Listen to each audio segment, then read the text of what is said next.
Ya, lantas bagaimana bisnis edutech di tanah air? Apa saja kiranya tantangan yang dihadapi oleh sektor edutech di tanah air? Dan bagaimana investor memandang bisnis edutech di tanah air ini? Saat ini telah hadir di studio kami, CNBC Indonesia Chief Operating Officer Cakap, Cecilia Ong, serta Managing Partner MDI Ventures, Kenneth Lee. Selamat siang, Bu Cecilia dan juga Pak Kenneth. Selamat siang. Oke, baik. Nah, kalau kita lihat begitu ya, kalau dari Cakap sendiri yang mana baru saja menyandang status baru. Sebetulnya dengan pendanaan ke depannya akan melakukan ekspansi seperti apa, Bu Cecilia? Baik, terima kasih Mas Bram. Jadi first and foremost, we would like to thank MDI Ventures juga mungkin yang sudah nge-lead our Series B round back then in 2021. Dan in regards about Cakap sendiri, memang kita sudah melakukan ekspansi sejak tahun 2022.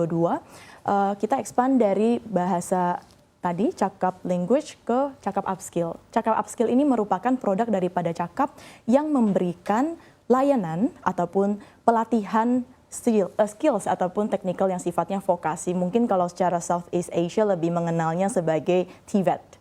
Dan kemudian daripada itu seperti yang tadi diutarakan, kita juga mulai fokus masuk ke blended learning. Karena kita melihat market demand itu sudah mulai beralih tadi dengan beradaptasi dengan post-pandemic situasi dan daripada kelas-kelas yang tadinya online, mulai masuk untuk ada harmoni di antara kelas yang bersifatnya tatap muka dan online tadi yang bersifatnya harmoni beririsan dengan sesamanya. Dan di luar daripada itu, Cakap juga akan fokus terhadap second and third tier city karena as back to the demographic of Indonesia, kita memang negara kepulauan gitu ya. Jadi dari sisi pengembangan ataupun ekspansi itu kita perlu untuk sampai ke second third tier city dan Cakap juga melakukan beberapa pelatihan termasuk pemberdayaan pelaku pariwisata tadi masuk ke Labuan Bajo, Lampung,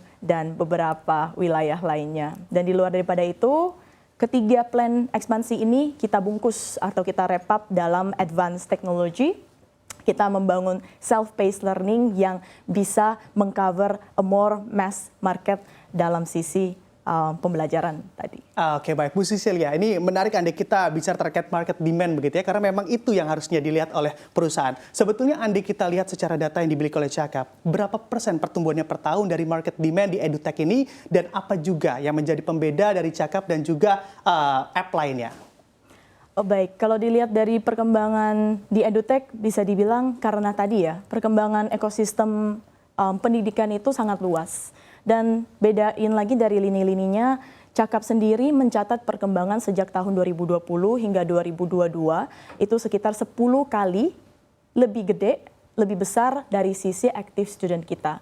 Jadi kalau ditanya mengenai potensi pasar, sangat luas sekali, Mas Bram. Oke, nah ini potensi pasar. Nah tentunya saya akan juga tanyakan ke Pak Kenneth. Pak Kenneth, sebetulnya Anda seberapa yakin melihat investasi yang Anda keluarkan untuk Cakap begitu ya, dilihat tadi juga ada market and demand yang juga tentunya menjadi pertimbangan. Anda melihat di sektor edutech ini prospeknya seperti apa sih Pak Kenneth? Ya, thank you Bram. Jadi kalau di sektor edutech saya lihat memang itu sektor yang salah satu yang paling penting dari investasi MDI. Karena kita melihat di negara-negara maju, education itu salah satu yang paling penting. Dan kalau dilihat dari China, for example, mereka itu sangat mengedepankan education dibandingkan dengan segmen-segmen lain gitu. Jadi di Indonesia kita lihat, kalau di Indonesia mungkin yang kita sering dengar adalah, literacy rate Indonesia itu mungkin di atas 90%. Tapi literacy rate itu doesn't mean that the people actually know how to learn. Kalau dari datanya World Bank, actually pemahaman atau proficiency reading capability-nya Indonesian students itu cuman di sekitar mungkin dari semua total mahasiswa, dari total student itu mungkin hanya sekitar 50% yang bisa do proficiency reading. Jadi mereka itu mungkin dari apa yang mereka baca, mereka bisa paham dan mereka bisa continuously self-learning, itu hanya sekitar 50% dari total student yang available. Jadi kita lihat di situ masih banyak opportunity untuk edutech startup masuk ke segmen ini dan untuk membantu student-student di Indonesia ini untuk bisa lebih maju lagi gitu. Dan makanya di sini kita lihat buat MDI at least ya, Cakap menjadi salah satu platform yang menarik karena biasa yang dilihat itu adalah satu reading capability, kedua itu mathematical capability. Kita mulai dulu dari at least language capability. Jadi dari situ hopefully mereka itu bisa do their own self learning dan kedepannya mereka bisa membantu student menjadi lebih baik lagi gitu. Oke, baik Pak Kenneth. Di Indonesia juga terkenal begitu ya bahwa memang startup ini banyak atau mayoritas bakar-bakar uang. Yeah. Nah, kalau dari MDI Venture sendiri bagaimana menyeleksi yang mana juga menjadi ekspansi dari perusahaan startup tanah air ini tidak bakar-bakar uang? Betul. Jadi kalau di kita ini kita nggak mungkin di dunia startup itu banyak dikenal growth at all cost gitu ya.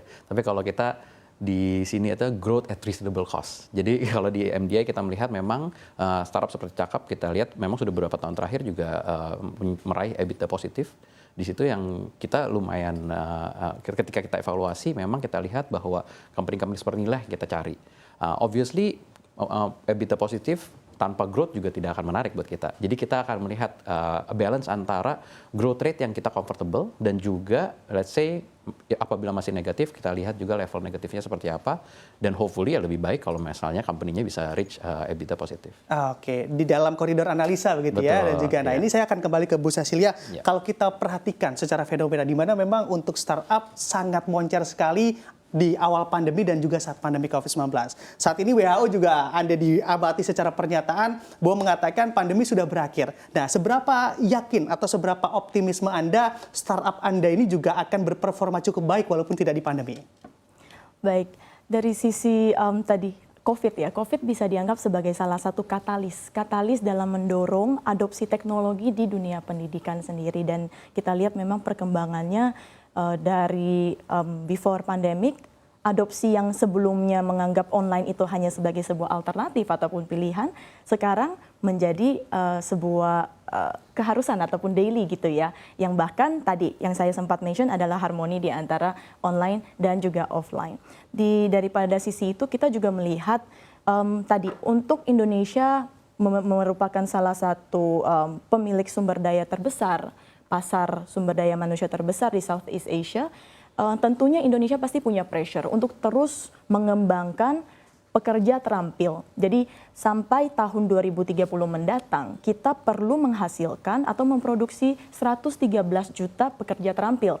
Di mana dalam arti setiap tahun itu kita butuh untuk terus menambah 3,8 juta tadi pekerja yang terampil. Jadi untuk bisa cope up dengan kebutuhan kita untuk mencapai tadi pertumbuhan perekonomian, pastinya teknologi vokasi, teknologi yang didampingin beriringan dengan pelatihan vokasi dan bahasa itu sangat diperlukan di dunia pendidikan sendiri. Oke, berarti memang pandemi membuat adaptasi begitu ya, teknologi masyarakat lebih terbiasa dengan startup dan juga teknologi lainnya. Nah, tentunya Pak Kenneth, andai kita bicara terkait edutech, sebetulnya dari MDI Venture sendiri untuk pendanaan terhadap edutech ini kontribusinya berapa persen atau berapa banyak?